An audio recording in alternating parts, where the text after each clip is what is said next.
Good evening, everyone, and welcome to the Monday, March 11th Education Committee Supplementary Regular Board Business Meeting. I'm going to turn it over to Mr. Copeland. Thank you, Dr. Gilbert. Welcome also to everyone. We'll get right into it. At last week's Curriculum Committee meeting of the board, we had two presentations. We're going to repeat one of them tonight. Dr. Christina Paul, who's Special Assistant to the Superintendent for Program Evaluation, will give an update on where we are with the sleep and start time focus group. Dr. Paul?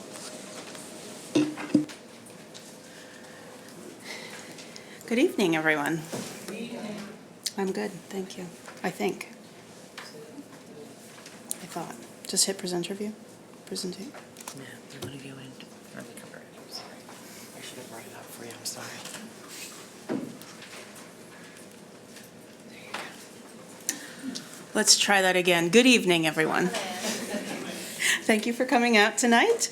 I am here to share with you some updated information on the efforts that the district has been involved in considering adolescent sleep and school start time and the possibility of changing school start times. And this presentation tonight is going to provide you with an overview of our timeline for decision making.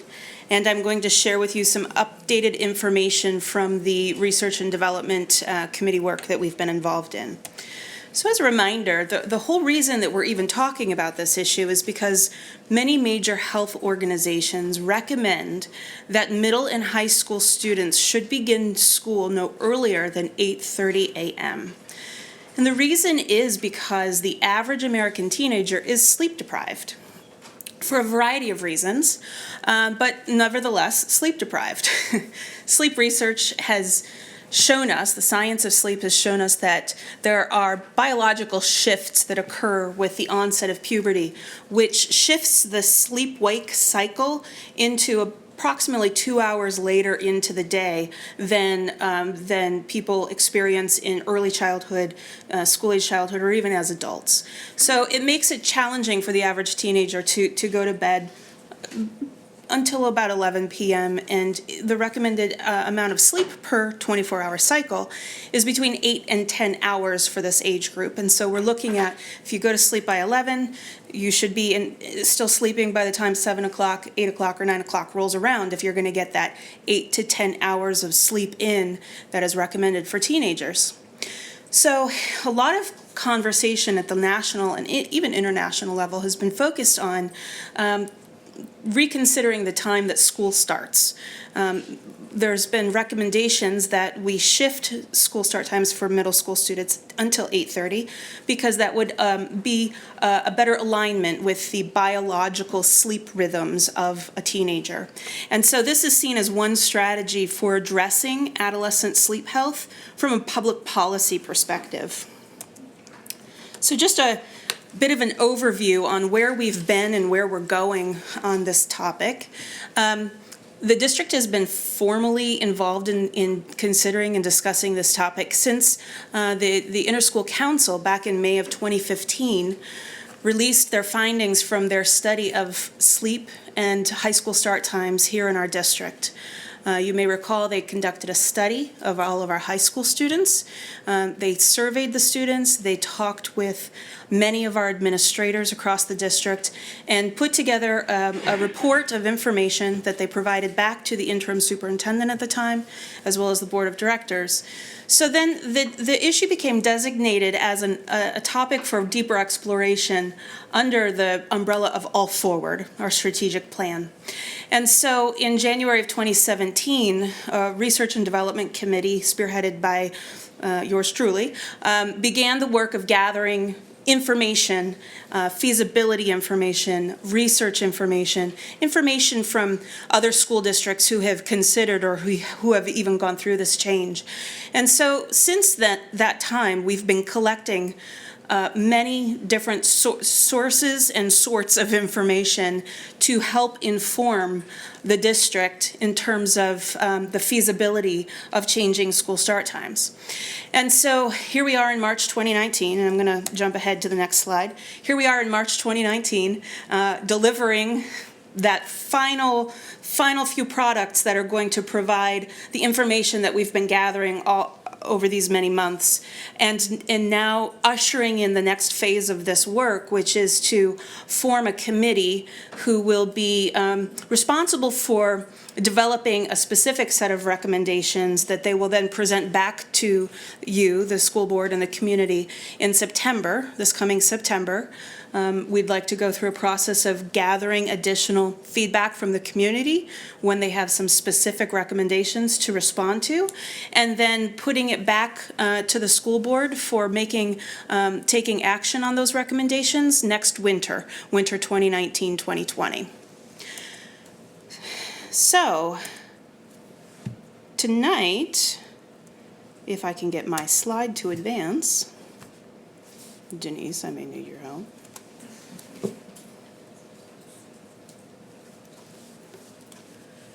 Or it could just be over. Okay. Just use your... Magic Denise, thank you. Okay, so there are 3 deliverables that I'm providing tonight on behalf of the work that we've done over this information gathering phase. The first is an infographic, and I'd like you to think of these 3 deliverables as layers. The first layer being this infographic, which is the most basic of information that's available for this on behalf of our work. This infographic is really a snapshot of the key issues of the process that we've taken here in Lower Merion, and then some of the really key factors that need to be considered when exploring different options for changing the school schedules. So this infographic is available online. It's available freely to the public. It can be tweeted. It can be Facebooked. It's a product that can be used in lots of different ways to educate the community on the topics that we're discussing here. The second layer of information, the second deliverable, is what we're calling an executive report. That's the slide deck I'm presenting from tonight. And so that slide deck provides the same core pieces of information as the infographic, but goes into a little bit more detail and explores some of those topics a little bit more specifically.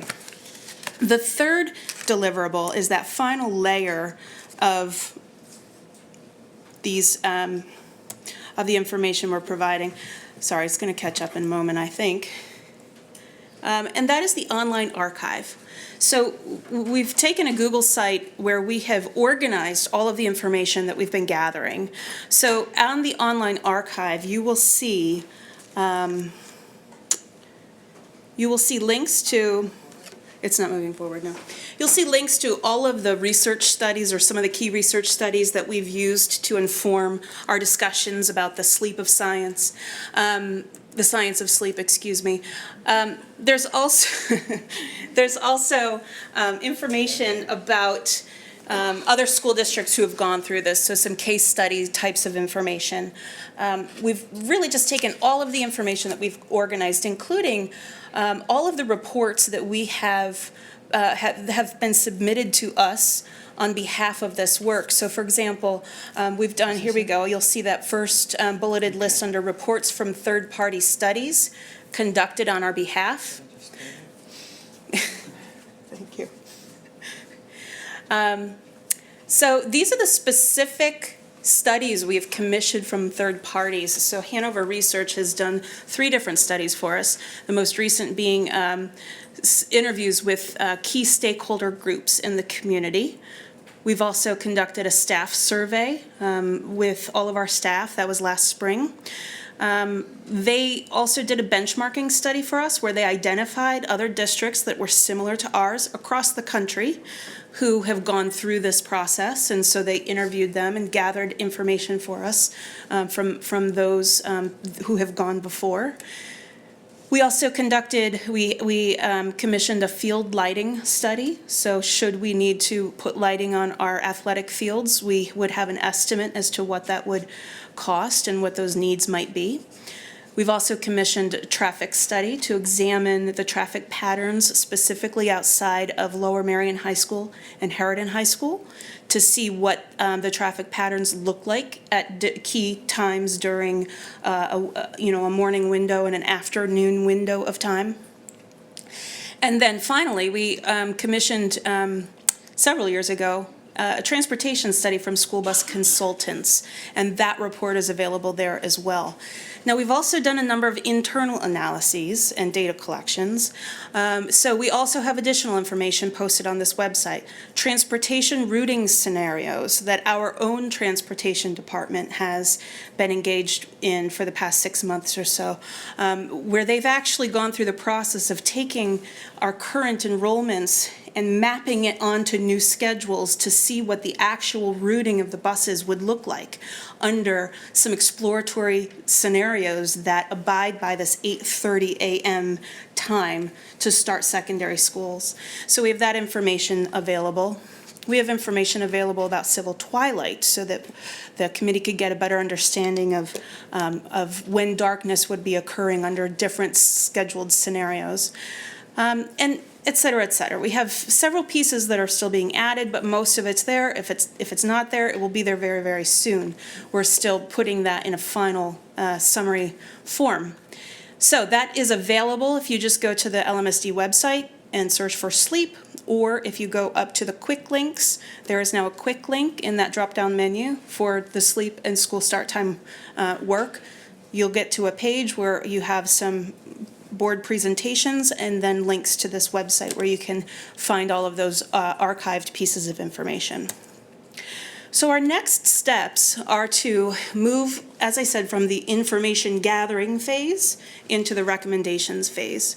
So we are engaged in finalizing a contract, an approval for contract with Trago Ed, which is a company that works with education and also in the business sector with processes for facilitating group thinking around making important decisions or problem solving. And so we just in fact had a conference call with them this afternoon to hammer out some of the details of what this work would look like moving into April, May, and June of this year. So we'll be putting together a community advisory committee, which will be representing all of the key stakeholder groups. They will be working with these facilitators from Trago Ed, who will work them through a very deliberate and a very structured protocol that's a very, very transparent protocol for developing recommendations that are feasible for the district to consider. Those recommendations will be provided back to us. We hope to be able to present them next fall. And part of those recommendations would include an implementation plan. Following the presentation of the recommendations and action plan, we would go through a period of public comment, feedback gathering from the community so that we can get a sense of how the community is responding to these recommendations, if there are any pieces that have been overlooked that need to be considered again.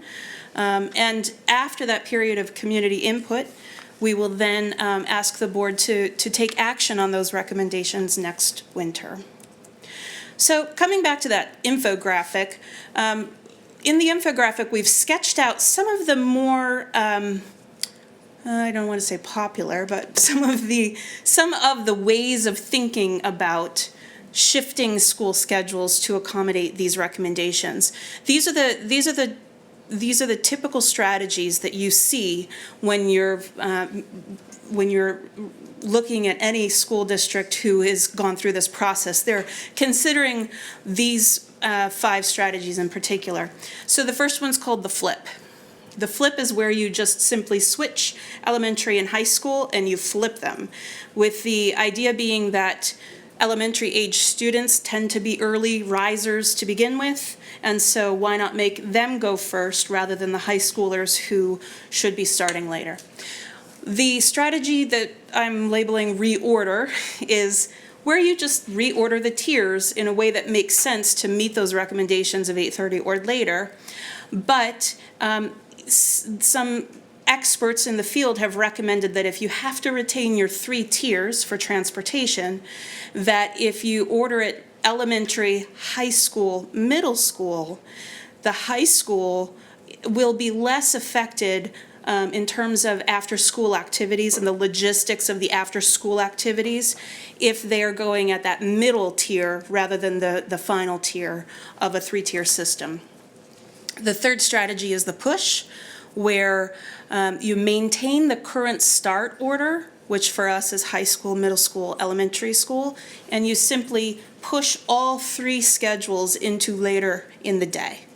So, maybe everybody starts half an hour later, or everybody starts 45 minutes later. This is an option that has been adopted by some of the regional school districts who have done this. Different Easttown is considering this option. So it is something that is definitely a viable strategy to consider here. The 2-tier strategy is where you take your current 3 tiers, we have 3 different schedules, 3 tiers of transportation, and you modify it so that you only have a 2-tier system, where, for example, elementary school students go on one schedule and middle and high school students go on the same schedule, so that you can have all of your secondary students starting school at 8:30 or later. What this typically means is that you have to increase the size of your bus fleet to be able to take middle and high school students to school at the same time, rather than having the bus drop off one set of students and go and pick up the other set of students. The final strategy to consider is shorten the days and extend the school year. This is a strategy that we haven't really explored as in depth as some of the others, but a strategy nonetheless. In fact, somebody just told me last week that they know of a school district in South Carolina that's exploring this strategy. So it is something that is considered by some. So with exploring each of these different strategies, we've worked through some of the transportation issues, which tend to be the biggest hurdle here. We've worked through those transportation scenarios, and in playing with changing the times, shifting the times, delaying the times, we've realized 2 things. We've learned 2 things. Number one, it's very likely that we may have to examine the length of the instructional day in order to make this puzzle work. And secondly, it is fairly likely that we will need additional buses in order to make this work. And that is mostly because we also have non-public transportation to consider, and those times don't change according to our times. Those times remain the same. So let me go through in a little bit more detail what each of these strategies could look like in the district and some of the potential challenges to each of the strategies. So with the flip, where you're simply flipping elementary and high school, that would mean that for us, under the flip scenario, we would start elementary first, then middle, and then high school. On the left, you see our current schedule for each of those 3 levels, as well as the length of the school day. So if you were to just simply flip, you'll see over on the right-hand side what that would mean in terms of timing. Elementary school beginning at 7:30, dismissing at 2:05 if we maintain the current instructional day. Middle school arriving by 8:15, starting by 8:15, dismissing at 3:05 under the current length of instructional day. And then high school starting at 9 o'clock, dismissing at 4:10 under the current length of the instructional day. Now, a couple of things here to notice. One of our constraints is that with our transportation system, we run most optimally when we have 45 minutes in between each of the tiers. So when working through these potential options, we're looking to try to maintain that 45-minute window between each of the tiers. So you'll see here under the flip, we're able to accomplish that with the start of the school day. The end of the school day still maintains that, plus some. okay? But you'll see at the bottom, there's a little bit of narrative under the flip, and it just indicates some of the thinking around what might need to be considered with the flip. So we may need to lengthen the elementary school day and or shorten the high school day to minimize disruption to childcare and to after-school activities for high schoolers. So in other words, if elementary students are now being dismissed at 2:05, previously they were dismissed at 3:35, that's a full hour and a half shift in the afternoon for families who are making childcare arrangements. That's a pretty big chunk of time. So one option to consider, which is something that State College did, is they extended their elementary school day and used that time, an additional 45 minutes in that district. They used that time to introduce some additional elective options or some specials that weren't part of the current curriculum, as well as instituting more recess. So that's something to consider to kind of cushion the blow for families who are considering afternoon childcare. The high school schedule, we're recommending that maybe consider shortening that day because for high schoolers to dismiss at 4:10 would be pretty disruptive for the afternoon activities that are sponsored both by the school and those that are from within the community that we don't sponsor.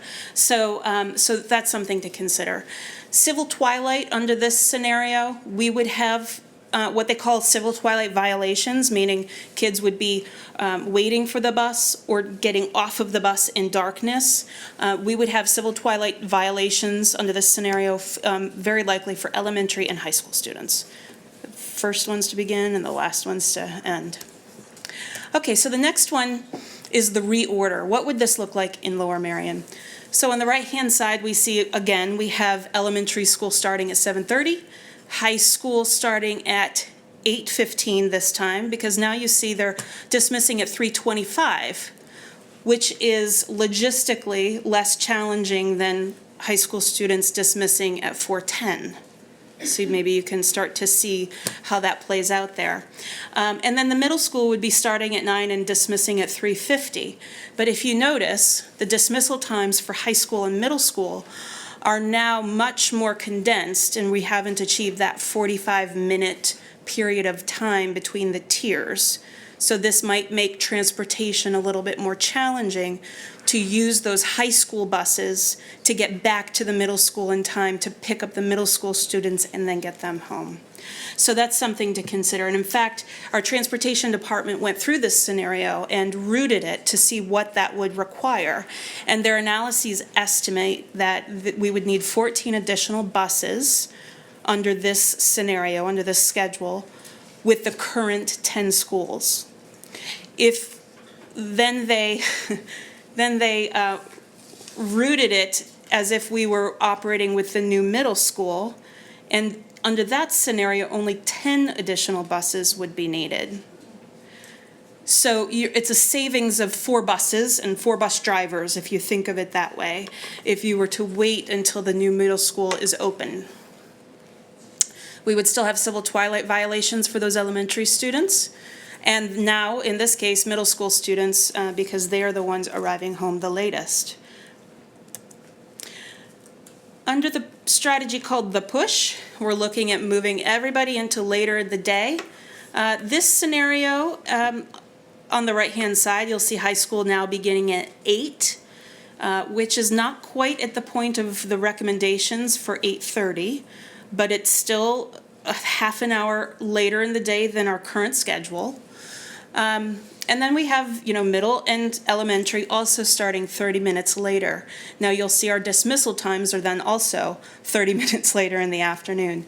And so the narrative here is that we don't quite get to that 8:30 goal for high schoolers, but we do for middle schoolers. It gives them a little extra time.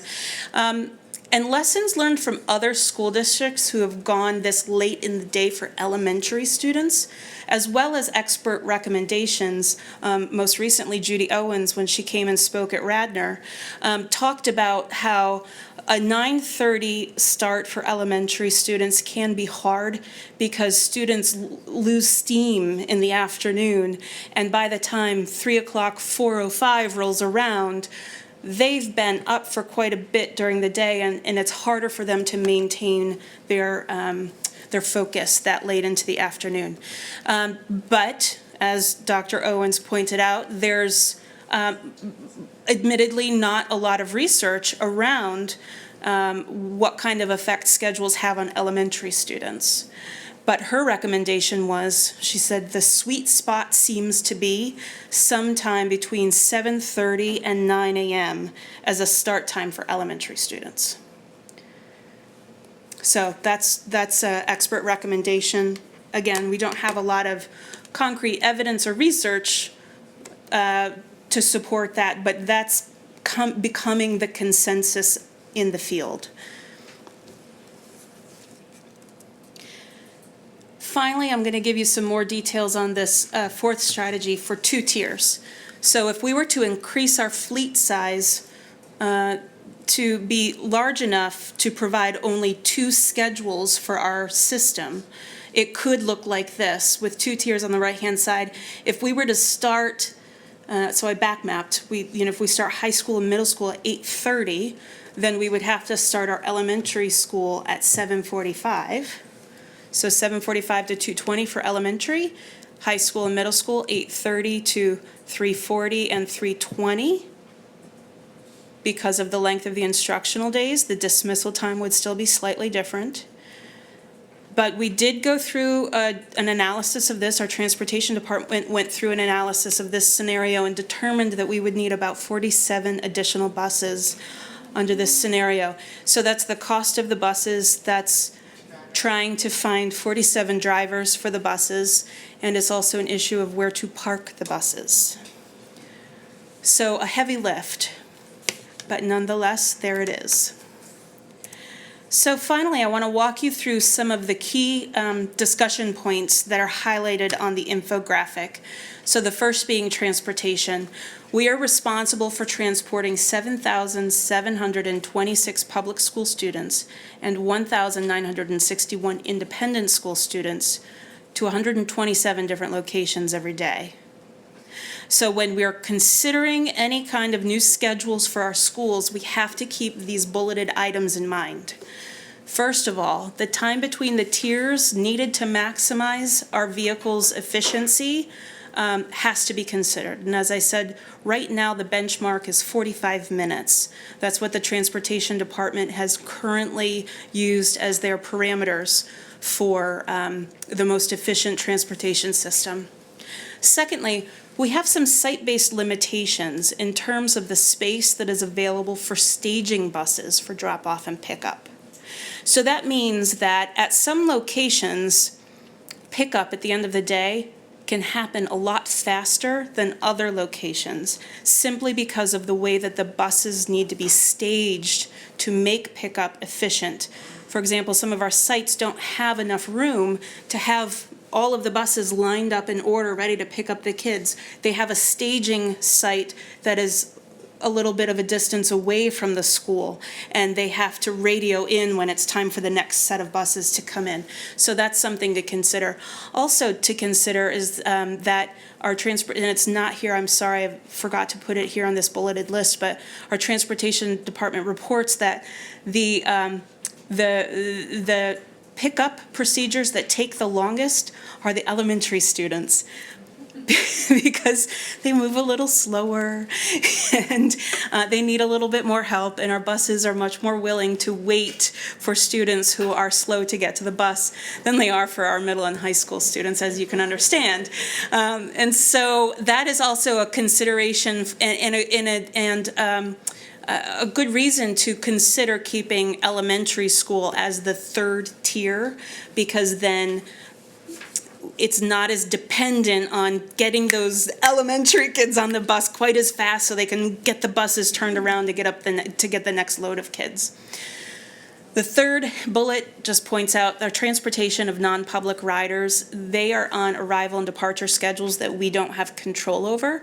Now, we could see if those private institutions were willing to accept kids a little earlier for drop-off or hold kids a little longer before we could pick them up, depending on what schedule we were looking at, but just something to consider. Fourth bullet point, ensuring arrival times that allow students to access the breakfast program. This was something that I hadn't even thought of until I started exploring these issues. We don't drop kids off 5 minutes before schools start. We drop kids off so that they have time to get to the breakfast program. That's really important for a number of kids in our school district. And so when considering transportation schedules, there has to be that cushion of time in the morning to allow kids to access those programs. Another factor, big factor we've already talked about a lot is the safety of the riders who are getting on the bus or off the bus in darkness. Another thing to think about is if we're shifting times, commute times will change, because when you shift, for example, a 7:30 start time for high school to an 8:30 start time for high school, it's putting the buses into a different traffic pattern. It's closer to rush hour, and so the estimates that we can draw for what potential commute times will look like for kids sitting on those buses is an estimate. It's just that. We really won't know how long or how short of amount of time they'll be staying on those buses until we see how the traffic plays out. And finally, we have to consider that there's limited parking for additional fleet vehicles. Second big discussion point are the out-of-school activities. So when school starts later, it also ends later. So the logistics around school-sponsored out-of-school activities will be affected by the new schedules. So the key considerations to think about here are, first of all, ensuring that we have outdoor lighting for any activities that might get pushed into hours of darkness, particularly near or after daylight saving times ends in the fall, so think fall sports. Out-of-district competitions that require early dismissals. We already have a fair amount of those. If we were to push our dismissal time until later in the day and those schedules did not change, that means that those students would miss even more instructional time, as well as any of our teachers who are coaches. So that would be a loss of the teachers who are coaching. We would miss out on their final period or period and a half of the day. We've done some initial analyses of that information to have more specifics around what that could look like under a middle school and high school scheduling model. But again, these were all just projections, right? What if we instituted this kind of schedule? What would the implications be? So it depends on the final recommendations of the committee. Thirdly, we need to make sure we consider the policies around the length of time that out-of-school activities or meetings can take place, as well as how late into the evening they should be taking place. We would need to make sure that if we are dismissing high school, for example, at 4:10, that we're making sure that any of the after-school activities have adjusted their timing so that we're not just pushing the kids' schedule into later and later in the evening. We need to make sure that we're protecting their time to get home and get to bed at an appropriate time. And then also, we need to think about, critically reflect on and communicate expectations around homework. And there is a different group within the All Forward work that is focusing on the issue of homework and the expectations around homework and making that a meaningful experience and making sure it's an appropriate amount of time that we're expecting kids to spend on homework each night. So those are the out-of-school activities that we as a school district can have control over. There are other out-of-school activities that, of course, we don't. So some of the related impacts, our families, our staff members, and our community have all organized their time, their lives around the current school schedules. So we have to consider the impact that we would have on all of those different stakeholder groups should we change our schedules. So some of the key things to think about here include any of the child care arrangements that our families are using, or as in the case of, we found out from the challenge success data that 20% of our secondary students are reporting that they care for a sibling for at least 1 hour per school day. So it's a pretty high, it's a higher than expected percentage of students. We were surprised by that finding. So we do need to recognize that there are families who are definitely counting on their high school students or their middle school students to care for the younger kids once they get out of the bus, off the bus. So if you're shifting times so that the elementary students arrive home first, then those siblings may not be available to then take care of the siblings when they get off the bus. So something to consider. Second, here, we're thinking about childcare arrangements for the staff who are commuting on new schedules. So if we are making shifts to the teacher workday, they will be affected by how they have to arrange their own personal childcare needs at home wherever they are commuting from, whether it be in district or out of district. One of the concerns we heard from the staff survey results was that our staff are concerned that if we change schedules, that it's going to shift them into different commute patterns, which may lengthen their commute at both the beginning and the end of their day. So there are impacts there that need to be considered. Traffic patterns and commute times for anybody who drives through our district. We have a lot of major arteries coming through our district, people trying to get to other places. And so our schedules are definitely going to disrupt those patterns and commute times for folks as well. Now, we've learned from other school districts who've done this that eventually traffic patterns tend to adjust. People tend to find different routes to commute by. But in some cases, some people are stuck with not a lot of options. So I think it's very location dependent how long it may take for traffic to adjust to a new schedule pattern. Finally, we have to consider that a number of our students and a number of our staff members do work outside of their time here with us. And so there will be impacts on their availability to engage in those work activities that they may have. So finally, just to reiterate, the Community Advisory Committee will have access to all of the information that this brief is based on and all of the data that they will need to make some critical recommendations to you this coming fall. And the community, anyone can access that information using this link that's on this slide. And in the meantime, we would encourage everyone in the community to learn more, to connect to the issue, and to engage in the discussion through some of these activities. First, you can learn more by looking through the website, looking through all the materials that have been posted there. Scan the actions that other school districts in that region are taking on this issue. And the Regional Adolescent Sleep Needs Coalition has a website, which is linked there on the left-hand bottom side. And they keep a very up-to-date list of what's happening in the region in terms of this topic. So I would encourage you to visit that page. I would encourage community members and parents to connect with their home and school association and the Interschool Council, who is actively participating in this conversation. So engage with your fellow community members. And finally, just encourage everyone to monitor all of their school communications for upcoming activities and opportunities to be involved in this conversation, whether it be through volunteering your time to commit to the advisory committee or being available to offer a unique set of expertise that you may have on this topic. There are going to be lots of opportunities until through next winter where community members will be invited to participate in this discussion.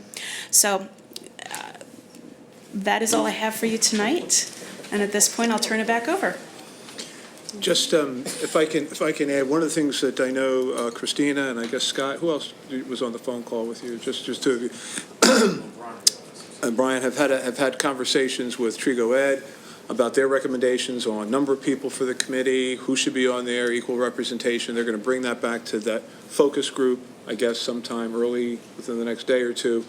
and then we're going to communicate with the community about how that all happens. So they just met with Trigo Ed today and haven't had a chance to really work out some of the details. But with that, did you bring infographics or? I did not bring copies. I have one copy if you guys want to arm wrestle me for it.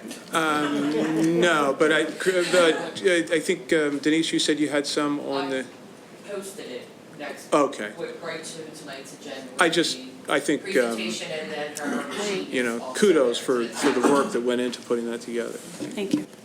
Yeah. What? Did someone? It's on the website. It's on the website? Okay. It would be nice maybe to have some in the schools that parents can grab.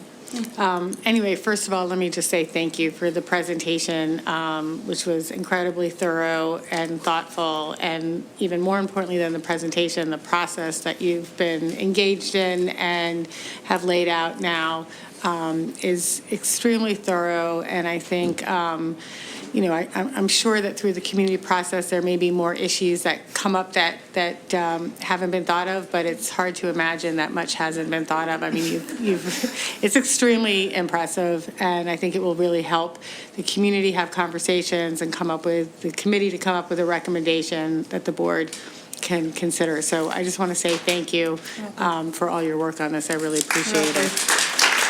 So there you go. Thank you for employing me. It's our pleasure. So with that, though, I would like to open it up for some questions from the board. I know that this was presented and discussed in the curriculum committee in detail, but I want to give people a chance. And actually, my first question was going to be about how that committee was going to be formed, and you've answered that we're not quite there yet. So we will make sure that people know that. And one of the things that I think is really great about the process that's set out is that there's a whole sort of educational component for people in the community.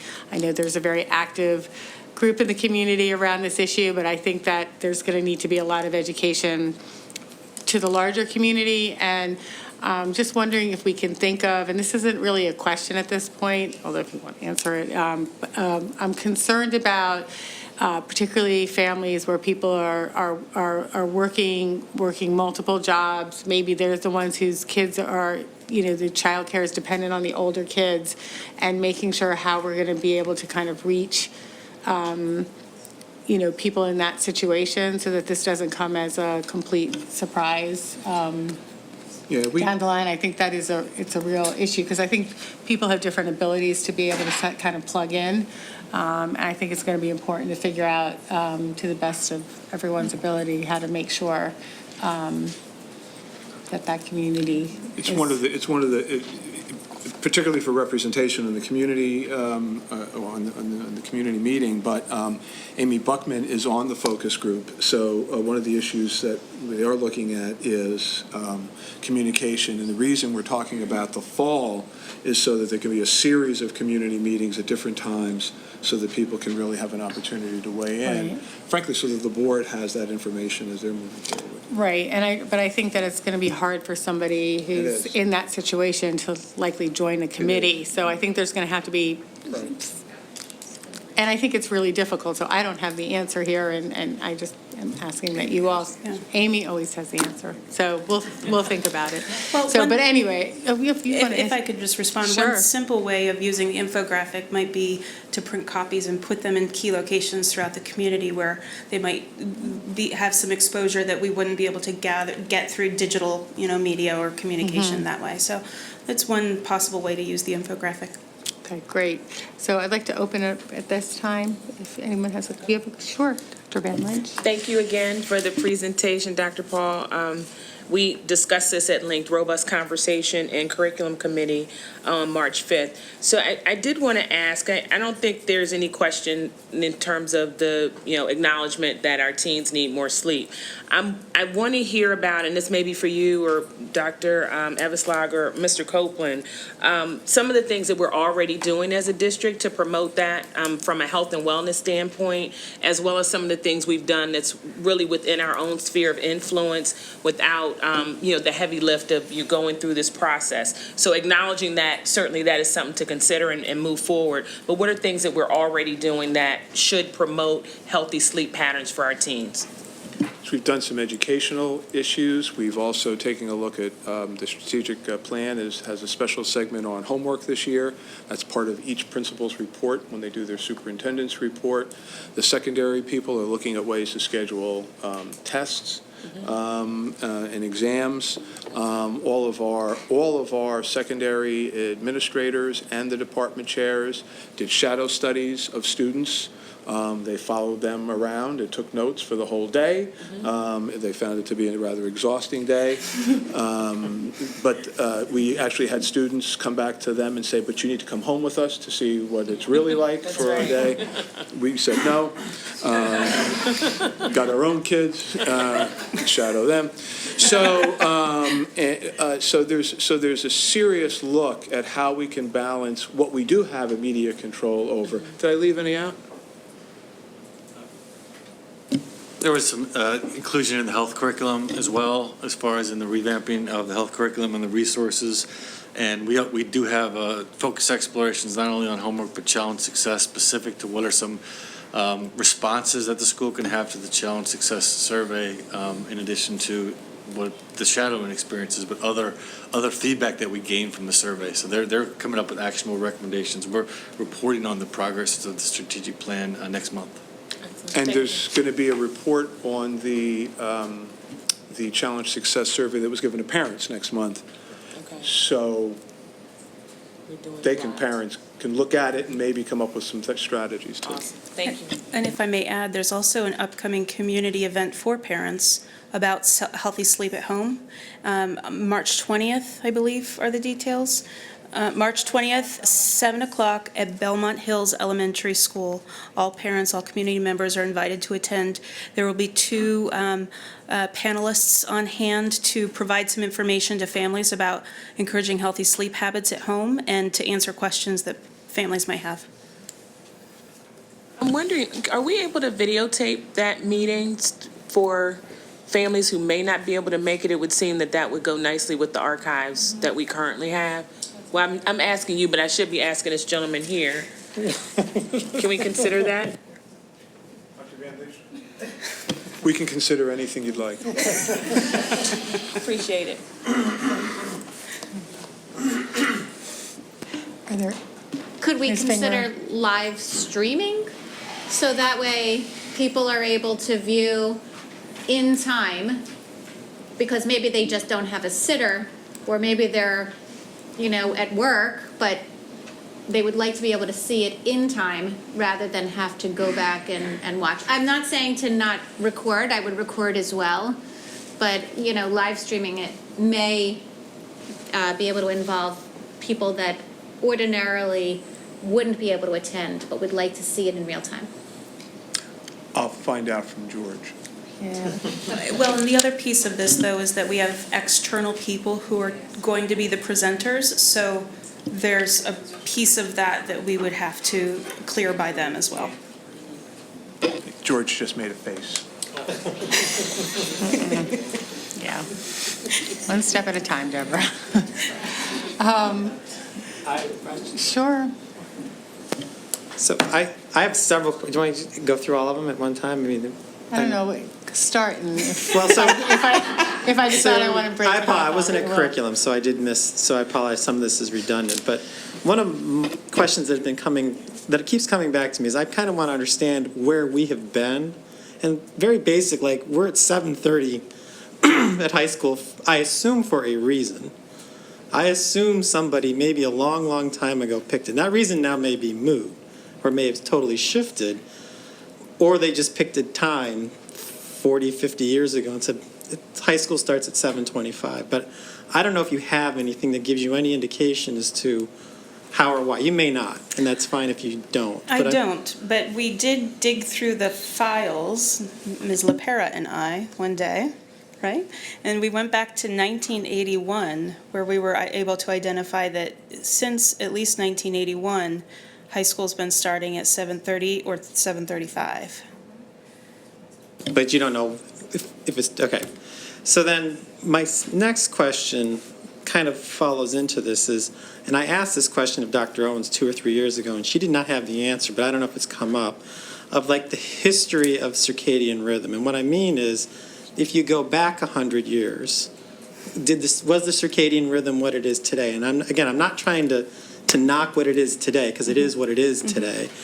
But I am very concerned that if the circadian rhythm, for whatever reason, is moving independently, if kids are, staying up later, and they stay up later 10 years from now, we could, be moving, we might have to move further. Like starting at 8 may not be enough, or 8:30. We might have to start at 9:45 in anticipation of the circadian rhythm catching up 10 years from now. Does that question make any sense about, is the circadian rhythm shifting, through history of Western civilization? I don't know if you know that, or if that's any conversation. Well, I am not a sleep scientist. It's not my area of expertise, but from what I've done a lot of reading on this.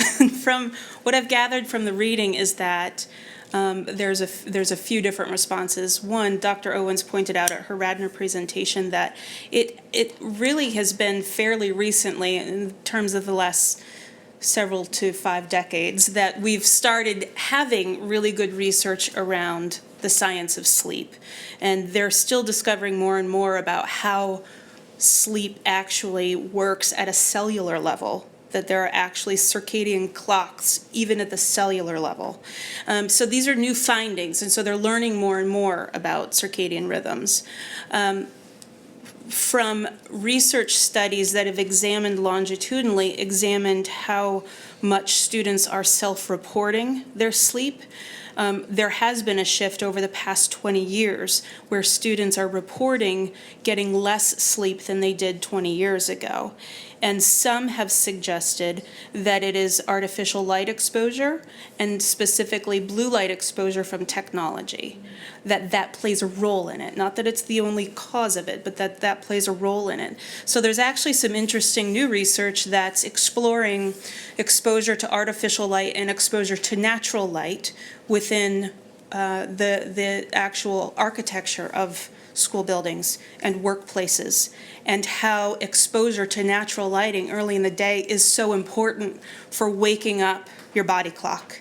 And so that's a very good question, and I would be interested in exploring it further with some scientists who study this.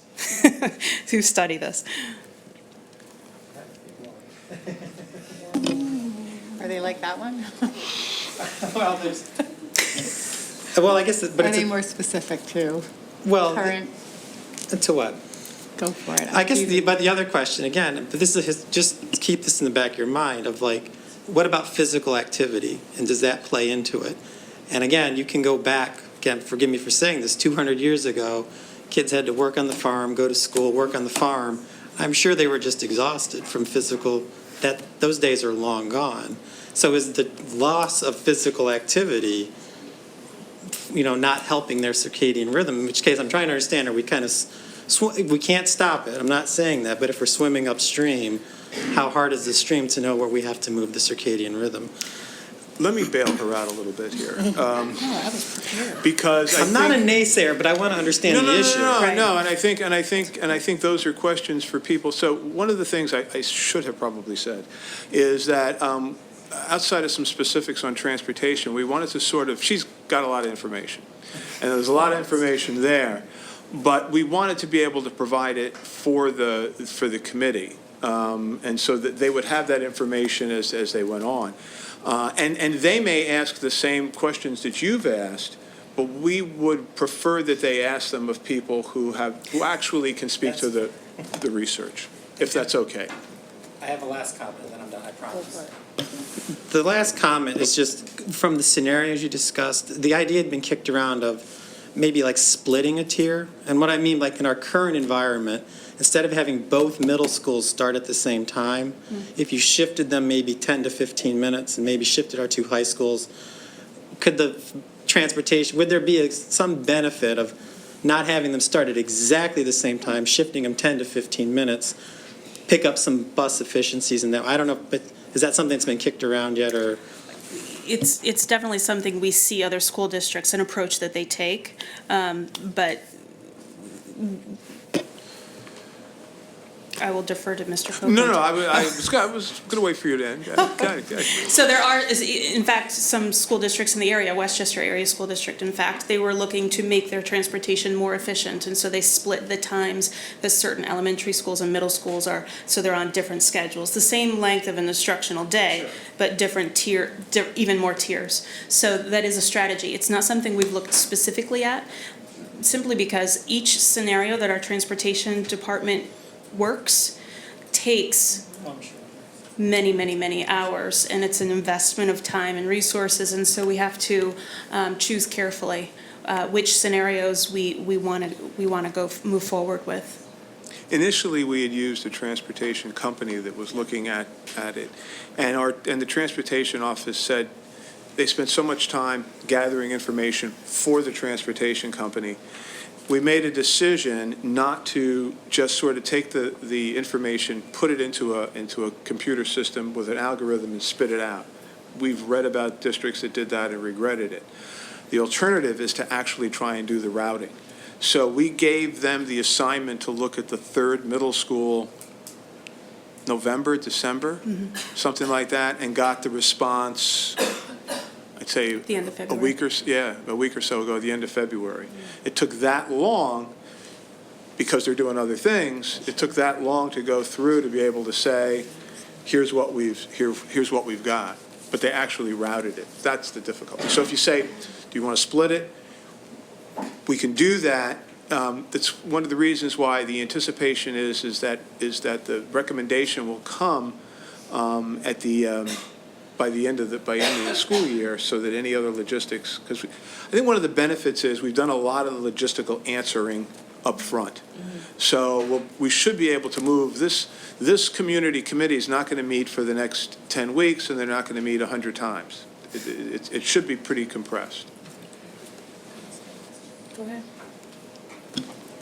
Thank you. I'm always impressed every time you give a presentation, because you're just so thorough. You really think of everything, and especially with regard to sleep, the later school start times, you definitely have illustrated that it's not as simple, it's just not a simple fix because of all the other factors that play into it. And you've really, I feel like you've not left any stones unturned, including the transportation, really routing all of the buses.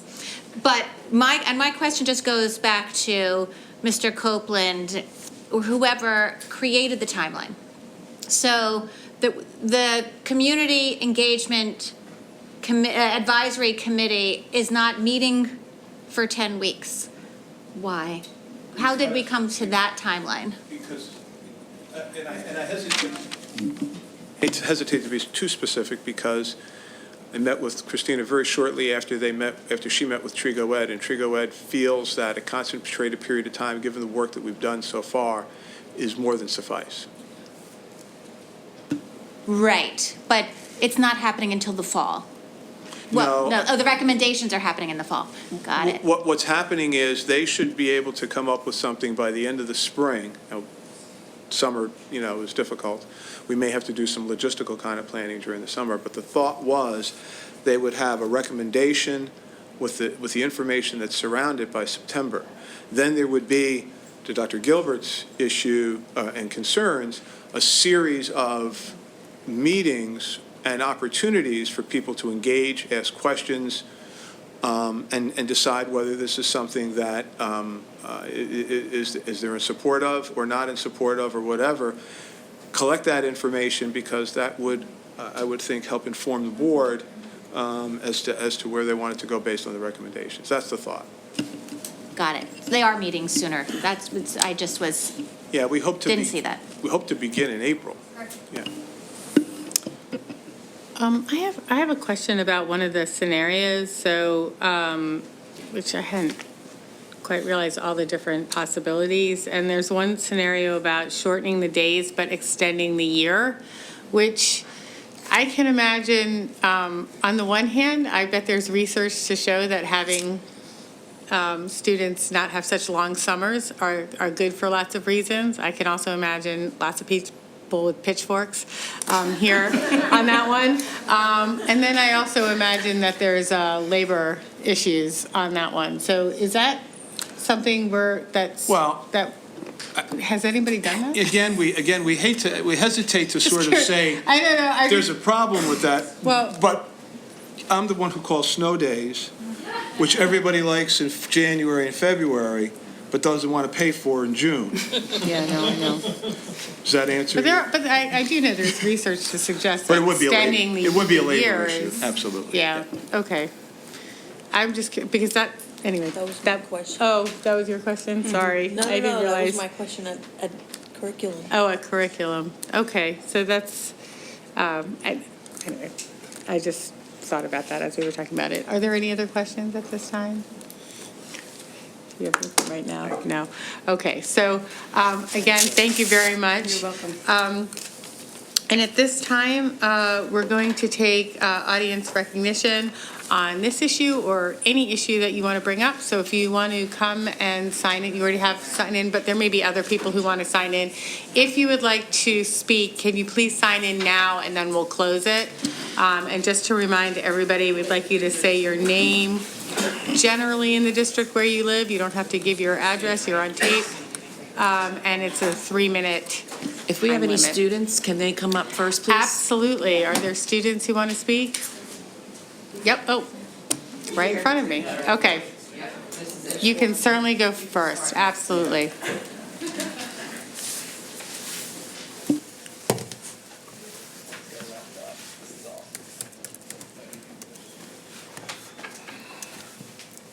Is it on? Okay. Hello, board members. I'm back again. And I'm here to talk tonight about policy. Oh, sorry. Max Harris, Gladwin. It's been a while. So I'm here to talk about policy 138, section G, subsection 6, which is a lot of numbers. And that is the homework policy regarding homework given over breaks for extended periods like holidays and stuff. So currently the policy reads, homework should not be given shortly before a holiday break that is expected to be completed over the holiday break. In this context, holiday break means any of the following: the Thanksgiving break, winter break, or spring break. I understand that for a lot of people in our area, Memorial Day weekend is a means of going to Margate and having fun on the beach. But I believe that policy 132 should be extended to include Memorial Day weekend, because it is a time for kids to reflect on some family members or close friends who have made the ultimate sacrifice for our great nation. And I think that students shouldn't have to stress about homework and take the time to reflect with their families upon those who are no longer with us. I believe the policy should be revised, of course, to include Memorial Day, because it's a time when people really should come together and not have to worry about homework or assignments or projects or anything, and just be with their families and remember. Case in point, really. Not that long. That's all I have to say. Thank you. Thank you, Max, we appreciate it. Okay, Cheryl Masterman, Ben Abella, Jim Palmer, and then Robert Prosnitz. Good evening. My name is Cheryl Masterman, and I'm from Villanova. And the first thing I would say, just as an aside to school districts that have extended their year, all three of my kids are born in Arizona, and they do a modified year-round school system. So there are several of those out there that do that, and you'd have to re-educate the community about it, but it was really nice because you had a longer February break, and a lot of families could go skiing during that time, which was really nice. And in Arizona, they actually use it for rodeo week, so a lot of kids volunteered and were involved with 4-H. And then they would go to school again starting in August, so it was an interesting system. I came with a visual aid today. I'm not going to actually use it. I thought about that, but then I realized some people might have a heart attack. But this is how I woke up my high school student before they went away to college for the last 2 years. And it started when she said, "You know, Mom, every morning I wake up to you yelling at me. And that is not a great way to live, because Mom yells at me all the time, every morning." And I realized, she's right, because I also felt very stressed by 6:45 every morning.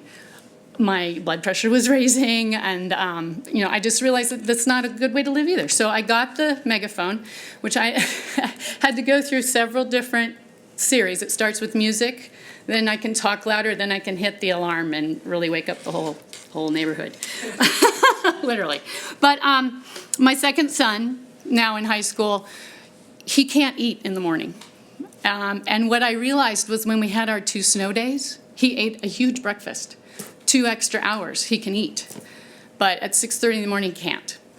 I also was very proud of him when he told me he's been learning to drive. He has his permit. I can't drive at 6:30 in the morning. That's too early. So I was proud of him for realizing that. But that's the key issue that is a problem for our high school kids when they're driving. And now my third son is about to start high school, and I'm starting to see the signs. Getting up at 7 is not easy for him, but getting up at 6:30 is going to be much, much harder. So I'm all for figuring this out, and I know it's not going to be easy, but I know it happens in other districts across the country, and where there's a will, there's a way, and I'd like us to be the leaders rather than the followers of the districts that are neighboring us. Thank you. Thank you.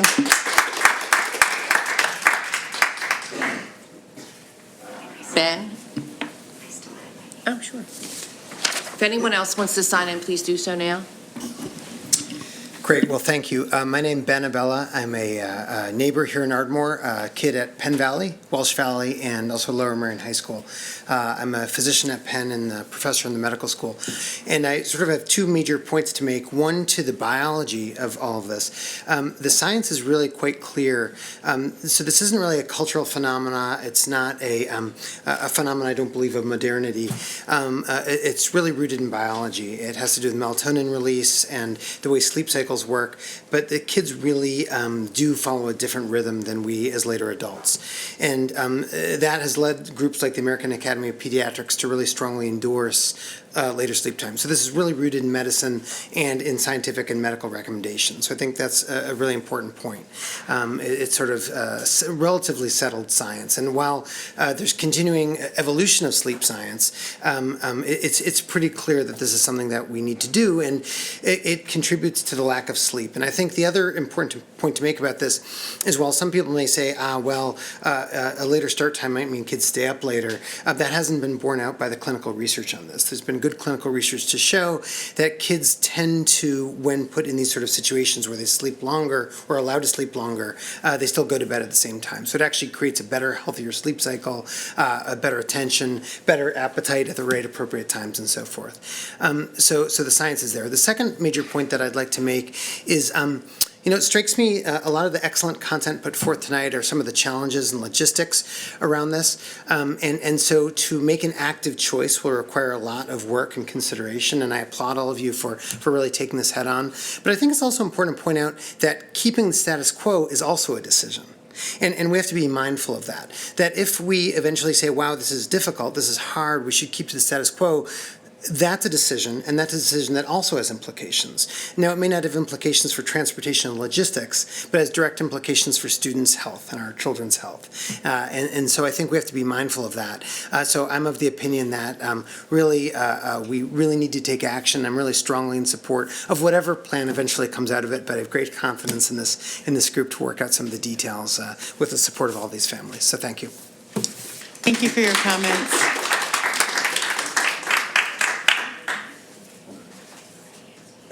I'm on listings. Okay. Jim Palmer, yeah. Hi, I'm Jim Palmer. I'm a surgeon at Penn and a professor there as well. And I guess I see it, you said simple. I personally think there's a pretty simple choice, and there's some simple things here. Number one is there's a lot of research, but we all know this. I have a child at Welsh Valley and a child at Belmont Hills. We know the younger kids get up earlier, and the older kids sleep in, and that's a healthy thing. When they're left alone, that's where they go. So because we know this, we know that the right thing to do is to move the schedule in a way that gets more sleep for our children.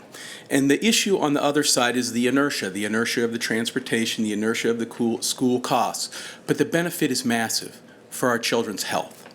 And so my suggestion and what I'd like to think about is not go with the inertia and the not choosing, but to instead go ahead and do what we believe, what we all know is to be the right thing. And if this school district were starting tomorrow, it didn't exist, and we said, okay, we have to set up the school district.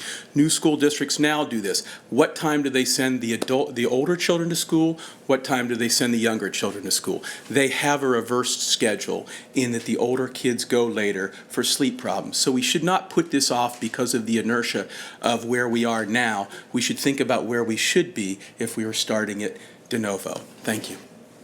Thank you for your comments. Robert? After Robert, we have Ruth Jenkins, Amy Noor, Christine McGuire. Great. Good evening, everyone. Thank you for the opportunity to speak tonight to the members of the board and the community. My name is Robert Prosnitz. I, too, am a physician. Sorry?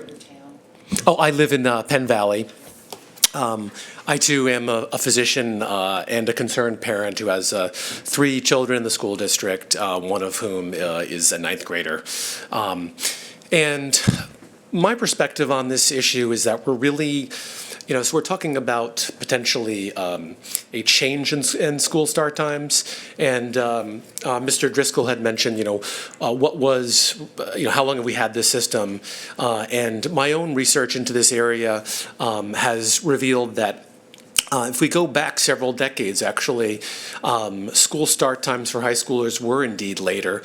And my understanding is actually up until around the 70s, when we had concerns over fuel costs and the cost of transportation, that kids actually typically went to school approximately the same time. There were a lot more school buses, and high schoolers started much later than they currently do. And so what we're looking at really can be thought of not so much as a change in school start times, but a restoration of what we once had that, in fact, actually made a lot more biological sense. And I would echo the comments of my fellow physicians about the health improvements that occur with sleep. I think both in their physical health and their mental health. We're now having kind of an epidemic of anxiety among our students and adolescents. But I would also focus on what amount of sleep the students need to actually learn optimally. I think the goal of everyone, of all you in this room, and of all of us as parents, is that our students are actually learning optimally. And if they show up at school chronically fatigued, I just don't think there's any way that they can effectively learn. So if we want to prepare our students to compete in what is an increasingly difficult global environment, we owe it to them to have them show up at school rested and ready to learn. Thanks for your time and allowing me to speak tonight. Thank you for your comments. I'm Ruth Jenkins. I'm from Wynwood, and I'm not a physician. But I did go to New York City High School, and the seniors went from 12 to 4. The juniors went from 9 to 3, and the freshmen and sophomores went from 8 to 12. So we had arrangements of 5,000 students in my high school, 836 in the graduating class. I won't tell you what number I was. I would also like to commend the presentation. It's the 3rd presentation I've seen of yours, and they are concise and informative and direct and clear. The one question I had was the early start. I was under the impression, I know that my children and grandchildren had early care at school. They came earlier before school started, and there was a late care after school. Does that still exist in the elementary schools? So that's another way of involving the child care situation, maybe by extending that or starting it earlier. Thank you. Thank you very much.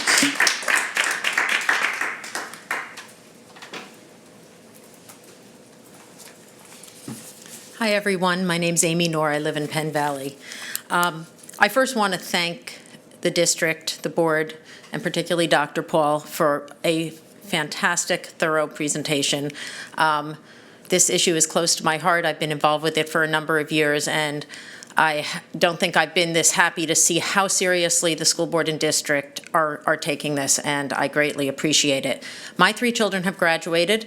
They all had a wonderful experience in the district, but I have to say they are now in college and grad school and jobs, and they have never been as tired as they were in high school.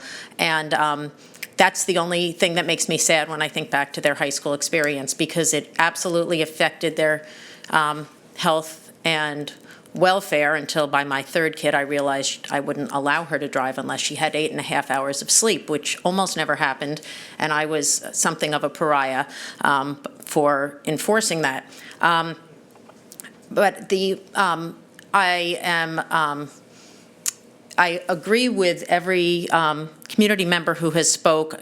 Thank you for everyone who spoke about the biology and medical benefits, and that it's imperative that our kids get more sleep. I know the logistics are hard, but I also know that we can do this. Other districts have done it. We have the will, and we have the ability to get the information and to move forward. And since the health and safety and learning of our kids, I know, is paramount to everyone in this room, I know we can make this work. I just want to say 2 things about a push outward, since that was a term used by Dr. Paul. One is, as Dr. Gilbert referenced, I think it's very important that we do a push for widespread community education. Similar to the community meetings I attended, it was either with redistricting and or the strategic plan, but there were meetings everywhere for that, and broad-based communication, and lots of people came in lots of different neighborhoods. So to have them at community centers and libraries, et cetera, because it's hard to get out at night for many, many people, and we don't want to hear after the fact that people didn't know about it or understand or share their concerns. So I think that's critical to moving forward.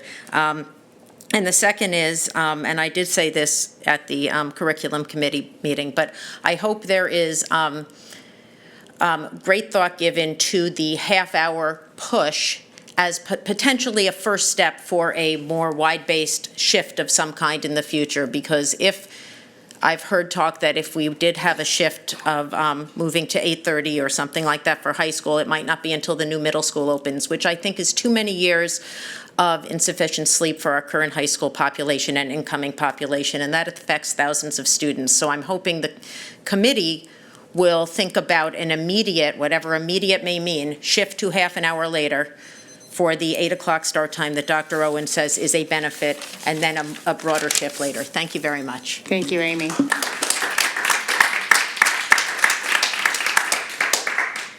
Christine? Yeah. After Christine, we have Frankie Carozzo and Corey Helm. Hi, good evening. My name is Chris McGuire. I'm a licensed psychologist. I'm from Gladwin. I used to work in Ireland, and I've worked in Georgia, mostly with adolescents. I just wanted to share that when I was in Ireland, school started at 9:20 in the morning, and the adolescents were awake when they came to session in the afternoon. 40% of our practice here in West Conshohocken and in the Chestnut Hill section of Philadelphia is made up of adolescents. And they're exhausted, they're stressed, they're overwhelmed, pressured, they're socially struggling, and frankly, they're the healthy ones. They're falling asleep in the afternoon, in session, in the chair. They're hungry. They haven't had anything to eat since 11:30 in the morning, so we have to keep food for the adolescents in the office. We have a stash that's just for them, and I tell everybody, don't touch it. That's for them. These kids are really struggling. They have depression, they have anxiety, and in some cases, they're actually suicidal. This is not a joke. We need to do everything that we can do to help them, and I mean now. I don't mean 10 weeks or 2 years or whatever. Now. This is a real problem, and it's a real issue.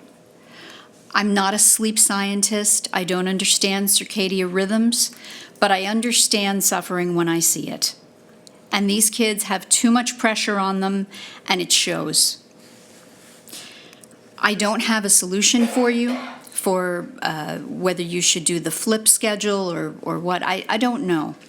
I just know that this is Lower Merion, and I really like your chances at fixing it if you work together And it really doesn't matter who this inconveniences in the sense of the professionals, because we have to solve the problem for the kids, and we have to put the kids' needs first.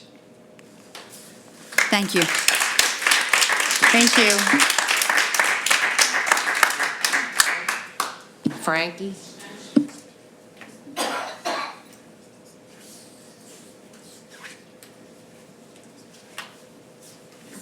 Going to be wordy, 3 minutes might go quickly. I'm Frankie Carrozza. I'm from Penn Valley. I'm a new to the district freshman this year. So I want to thank everyone, the whole community-wide, for all of your efforts for what has been a, beyond exceeding hopes for us for a transition for our daughter coming into high school. And thank you for this time, for this topic. I would most like to state that I really appreciate how we can hold things and sort of turn them another way to look at it from a different perspective. I very much appreciated various points that were brought up, and the it just went right out of my head. But how are we going to do this, and how quickly, and how can we do it right away is really what most resonates from all the different expert inputs from, the parents at home who are seeing it from their various different children and the effect day in and day out, to the to the physicians, to the psychiatry and psychology experts, and to all of us parents and adults that are caring for the children and their development. We really are looking to hold this in what can we do to meet the needs of the children. And as an early childhood educator, what's paramount is to get the fundamentals, the foundation. Get your foundation, and you can put on top of it. And really, health, this is a health issue, is from everything I hear. I did have the great privilege to attend the Radner presentation. The actual benefits that were cited and the statistics that were cited for when this change has been made are very significant and big health improvements and factors. But the point that I also most wanted to leave with was, as far as regarding shifting how we're looking at it, it really could be quite a grand slam here, because this is an ability to impact pretty much all of the major issues that we're all looking at, that you so fervently really spoke to on what the youth are facing today. And when you see the research that was presented at the Radner presentation alone by the sleep experts, by the health experts of this age group, by the health experts of today, and all of the issues that the children are in today, it hits all of everything that you laid out. So the sleep deprivation impacts directly their attention, their ability for, at these times of sleep, they're going into their memory, they're learning new tasks, their emotional regulation, depression, anxiety. Thank you very much. We appreciate your comments.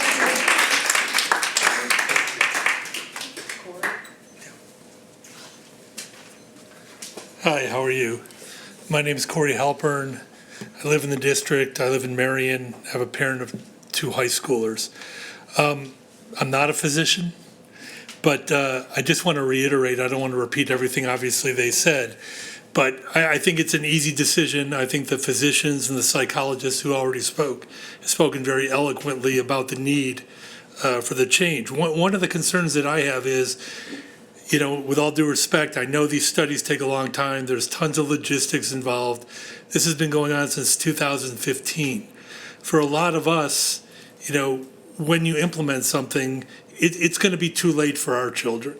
And I think one thing that I'd like the board to consider is an immediate push for this fall, even if it's 15 minutes, where they can push every grade, even like right now, my children. right now, my children, if they're to take the bus for high school, the bus comes at 6:36 in the morning for a 7:30 start time. It's ridiculous. You know, they're up most nights till God knows when studying with multiple tests, papers, et cetera. So I understand it takes a lot of time to study this. There's a lot of things involved for a lot of different people. But I don't think a 15-minute immediate push would affect anybody, to be honest. And that's something I asked the board to consider. And, you know, to start at 7:45 instead of 7:30, to start the elementary schools 15 minutes later in the middle school. And at least it's certainly not a long-term solution, but I think some of the people said we need something to help now. And I know 15 minutes doesn't seem like a lot, but with these kids, it's a huge amount. It's enough for them to eat breakfast in the morning. It's enough for them to get a little bit more sleep.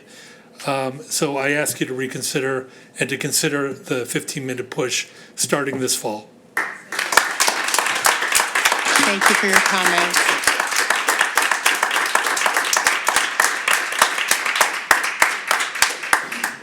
So I appreciate everyone coming out this evening. I appreciate all of your interest and participation in this issue. And I understand that there are a lot of people who want an immediate change. And I think there's also a lot of community education that really does need to take place in order to be able to make sure that we can get this implemented in a way that has support broadly in the community. So again, I appreciate everyone coming out. We look forward to your continued participation in this issue, and thank you very much. So, and with that, we are adjourned.